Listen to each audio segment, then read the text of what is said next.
Yemen, here is Yemen. और ये क्या है? Saudi Arabia. This is Iran. This region is famous for the rivalry between Iran and Saudi Arabia. यहाँ का सारा इंटरनेशनल रिलेशन अगर आपको समझना है कि आज what is happening in Yemen, what is happening in Iraq, what is happening in Lebanon, what is happening in Israel, उसके लिए आपको ईरान सऊदी अरेबिया राइवलरी समझनी पड़ेगी. These two countries are fighting from last many decades. अभी जाके इनके बीच में एक एग्रीमेंट साइन करवाया है चाइना ने. तो क्योंकि अब दोनों देशों के रिश्ते सुधर सकते हैं, सुधरने लगे हैं, तो यमन में जो लड़ाई चल रही थी उसमें भी रूट कॉज इन दोनों की ही लड़ाई थी. तो यमन के अंदर एक फैक्शन है, एक सरकार है जिसको इंटरनेशनली रिकॉग्नाइज किया है कुछ देशों में. That was backed by Saudi Arabia. And एक हूदी रेबल ग्रुप है जिसको ये देश टेररिस्ट मानते हैं, लेकिन ईरान इसको सपोर्ट करता है. Why? Because ये है Shia Muslims. Is a Sunni country. Iran is a Shia country. बहुत सारे यहाँ पे प्रॉक्सी टेररिस्ट ग्रुप्स बने हुए हैं which are Shia supported by Iran. तो वैसे ही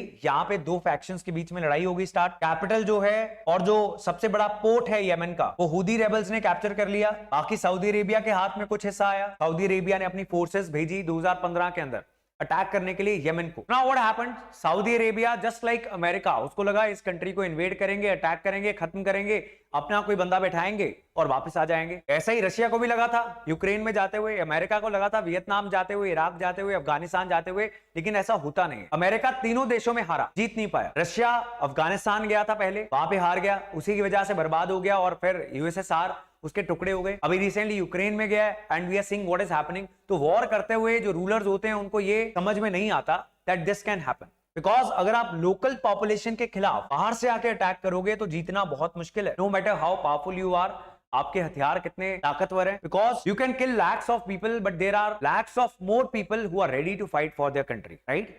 तो नाउ यमन में ये सिविल वॉर चल रही थी. स्टार्ट कब हुई थी? स्टार्ट हुई थी 2015 से, जब सऊदी अरेबिया ने मिलिट्री ऑपरेशन स्टार्ट किए थे. बहुत सारे अरब कंट्रीज और मुस्लिम कंट्रीज को साथ लेके पाकिस्तान भी यहाँ पे गया था. यही सब चीजें करता है पाकिस्तान, इसीलिए फिर बर्बाद हो जाता है कि अपने घर को संभालता नहीं है और यहाँ पे वॉर करने गया हुआ है. अब यहाँ पे ऑब्जेक्टिव क्या था इस मिलिट्री ऑपरेशन का? टू प्रिवेंट द हूदीज, जो एक शिया मलेशिया है representing the Zaidi community in Yemen, and it is aligned with Iran, so supported by Iran. अब सऊदी अरेबिया ये बेयर नहीं कर पाता कि यमन में एक ईरान द्वारा बैक की गई, सपोर्ट की गई सरकार आ जाए. बिकॉज सऊदी अरेबिया की ईरान के साथ पहले नहीं बनती और इतना बड़ा बॉर्डर जो है वहां पे ईरान को एक बहुत अच्छी स्ट्रेटेजिक एडवांटेज मिल जाएगी. तो that is why Saudi Arabia could not bear this. But अब इतने साल हो गए, जीत नहीं पाया. They want to come out of this war और कोशिश कर रहे हैं कि बेइज्जती भी ना हो. Now what has happened is cease fire लग चुका है, बातचीत चल रही है. हूदी rebels on one side, Saudi Arabia on the other side. बातचीत में सीज फायर को एक्सटेंड कर दिया गया है. जो प्रिजनर्स एक दूसरे के पकड़े हुए थे उनको छोड़ दिया गया. कुछ और डिमांड्स हैं, उन पे बातचीत चल रही है. लाइक हूदी रेबल्स क्या डिमांड कर रहे हैं कि पिछले कुछ सालों की सैलरीज हमारे सरकारी अफसरों की वो सऊदी अरेबिया पे करे और फिर हमें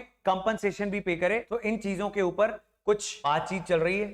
About the salaries, about the word compensation. Saudi Arabia says I am ready to do reconstruction because मेरे पास बहुत पैसा है, तो मैं लोन देके रिकंस्ट्रक्शन में आपकी मदद करूंगा, लेकिन stop using the word compensation. Because उससे क्या होता है, जिम्मेदारी इस वॉर की और गलती, ब्लेम वो सऊदी अरेबिया के ऊपर आ जाता है. इस वॉर के अंदर 4 लाख लोग मर चुके हैं, जिसमें 85,000 के करीब बच्चे हैं. लाखों लोग यमन छोड़ के भाग चुके हैं बिकॉज वहां पर भूखमरी फैल चुकी है. There is no food, no medicines, no energy, no water, nothing, right? तो यू कैन इमेजिन सिटीज के ऊपर बॉम्ब्स गिर रहे हो, कौन सी अर्बन प्लानिंग होगी, कौन सा पानी आएगा घर के अंदर. तो that is what is happening. So people suffer because of this kind of geopolitics, because of this kind of launching Wars which never and. 8 साल हो चुके हैं, करीब करीब $60 बिलियन इसके ऊपर लग चुके हैं. फाइनली चाइना ने ब्रोकर किया पीस. तो आप समझ सकते हो कि कैसे चाइना का जो ग्लोबल स्टैचर है ऐसी चीजों की वजह से बढ़ेगा. अमेरिका भी कर सकता था लेकिन नहीं कर पाया. तो that is failure of America. जहां पे अमेरिका फेल हो रहा है आज के जमाने में, China is coming there and getting brownie points like this,